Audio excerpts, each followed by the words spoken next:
Awit, pag nga naman talaga siniswerte ka, nasiraan pa kung kailan pa uwi na.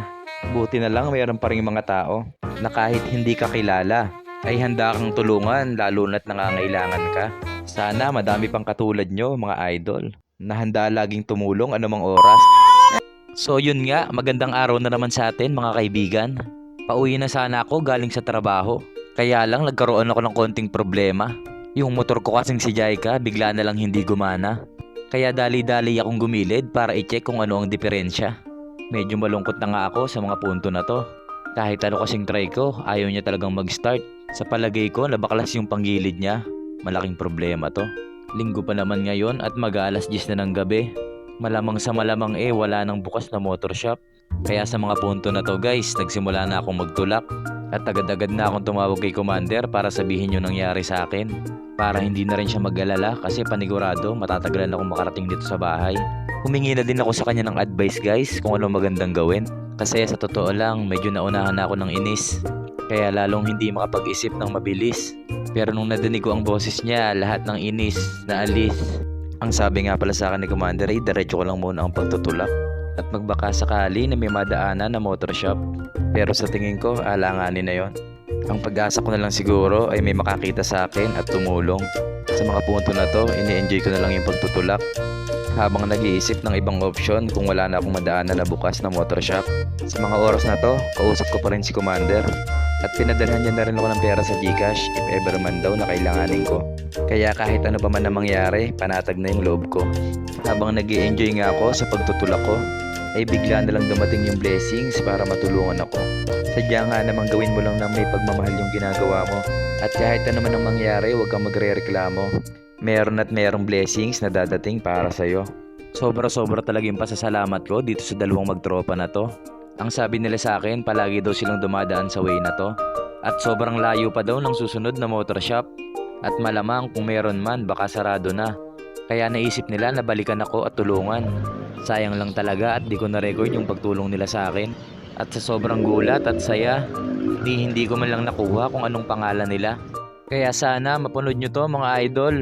At kung meron mang makapanood nakakilala sila, paki-comment naman ang full name nila. Para pagdating ng panahon kahit papano makabawi ako sa kanila.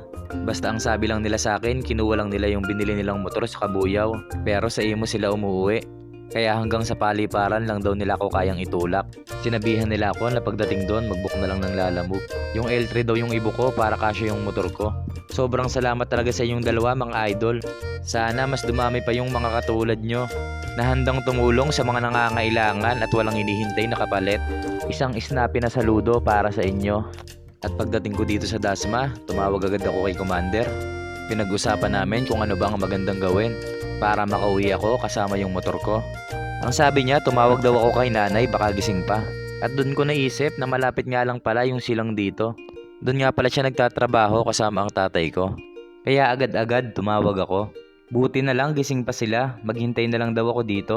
Hiniram nila yung tricycle ng tiyuhin ko. Para daw hilahin na lang nila ako. Ibang klase talaga magmahal yung mga magulang guys, one call away lang. At syempre, Tito Sunny, shoutout po sa inyo.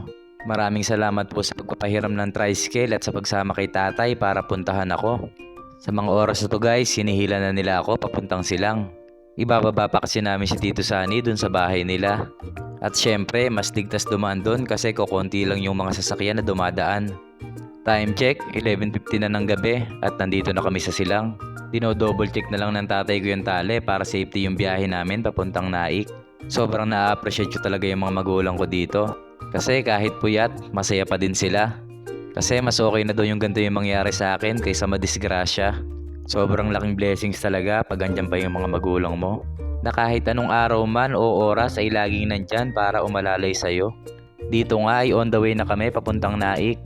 Habang nabiyahe nga guys ay tamang kwentuhan lang kami nila nanay. At nagpapaturo siya sa akin kung paano daw mag-share ng video. Para ma-share niya daw lahat ng ina-upload ko na video.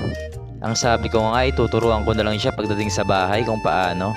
Pag nakakarinig ako ng mga ganan ay parang pinipitik yung puso ko. Lalo na pag galing mismo sa mga magulang ko. Ang sabi ko nga sa kanila pag sumikat ako, Raptor na yung gamit namin dito.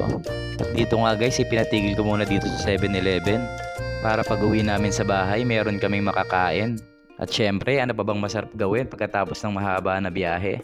At dito nga, nag-ikot-ikot ako. Hinahanap ko kung saan nakalagay yung mga kape. Sobrang hilig din kasi sa kape ng nanay ko. Saktong-sakto to para medyo makapagkwentuhan pa kami pag uwi. Huling uwi kasi nila dito sa Naik nung January pa. Sobrang proud po ako sa inyo at saludo sa inyong sakripisyo. At huwag niyo pong kalimutan na madami pa po akong pangarap para sa inyo. Sa ngayon po, magtulong-tulong muna tayo. Yun nga guys, nabalot na pala tong pagkain na binili natin. Syempre, dinamay ko na dyan si Commander. Panigurado kasi, gutom na din yon. Kasi kanina pa din nag-aantay sa akin yon. Siya nga pala guys, dito na kami nakabili sa 7-Eleven Naik. Konting minuto na lang sa wakas makakauwi na din kami. Sobra-sobra nga po yung pasasalamat ko ngayong araw na to. Kasi yung problema ay agad-agad napalitan ng blessings. Syempre, unang-una, thank you Lord sa mga instrumentong ginamit nyo para tulungan ako. At salamat po sa paggabay sa buong biyahe namin. Nakauwi po kami ng ligtas. At dun sa dalawang idol ko na nagtulak sa akin simula Carmona hanggang Dasma, maraming salamat sa inyo.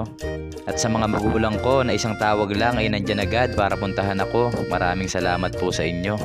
At syempre kay Commander na nakagabay sa akin simula pa lang sa umpisa. Maraming salamat sa pagpapakalma ng isip ko at sa pagbibigay ng payo kung ano ba ang magandang gawin. Patunay talaga na ang blessings nandyan lang sa paligid.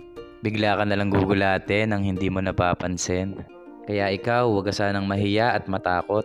Gawin lang lahat ng may pagmamahal ang mga bagay kahit saan man umabot. Sigurado may nakalan sa'yo na blessings na nakabalot. Time check guys, 1:45 na ng madaling araw. And finally, nakauwi na rin sa bahay. Merienda at kwentuhan muna kami dito habang nagpapahinga. At bago sana matapos ang video na to, meron lang akong gustong sabihin. Huwag sana tayong matakot magmahal at magpatawad. At kahit ano man ang iba to sa atin ng buhay, piliin lang lagi natin ang maging mabuting tao.